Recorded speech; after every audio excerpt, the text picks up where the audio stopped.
Hi hello friends, நீங்கள் doctor ஆகாமல் நம்ம பாடியோட ஆர்கான் சிஸ்டம்ஸை பற்றி தெரிஞ்சுக்கணுமா? அதுக்கு நீங்கள் நியூரோ எலக்ட்ரோ ஃபிசியாலஜி கோர்ஸ் தான் எடுக்கணும். நீங்கள் 12th ஃபிசிக்ஸ், கெமிஸ்ட்ரி, பயாலஜி எடுத்திருக்கணும். இந்த neuro electro physiology BSc course இருக்குது, டிப்ளமோ கோர்ஸும் இருக்குது. இந்த கோர்ஸில் பிரெயின், ஸ்பைனல் கார்ட், நர்வ்ஸோட எலக்ட்ரிக்கல் ஆக்டிவிட்டி எல்லாமே ஸ்டடி பண்ண முடியும். இஇஜி, இஎம்ஜி, என்சிவி மாதிரி டெஸ்ட்டஸை யூஸ் பண்ணி நம்ம நர்வ்ஸ் ப்ராப்ளம்ஸை டயக்னாஸ் பண்ணுவோம். ஜாப் ஆப்பர்ச்சுனிட்டிஸ் பற்றி பார்த்தோம்னா hospitals, neuro clinics, diagnosis centres, neuro டெக்னீஷியன்ஸாக ஒர்க் பண்ணலாம். அப்ராடு கூட டிமாண்ட் ஹையாக இருக்குது. மெடிக்கல் ஃபீல்டில் இன்ட்ரெஸ்ட் இருந்தால், பேஷண்ட்ஸை கேர் பண்ண ஆசையாக இருந்தால் இது ஒரு சூப்பர் கேரியர்.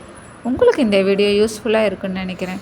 மோர் இன்ஃபர்மேஷனை தெரிஞ்சுக்க எங்கள் யூடியூப் சேனலை ஃபாலோ பண்ணி சப்ஸ்கிரைப் பண்ணுங்கள். தேங்க்யூ.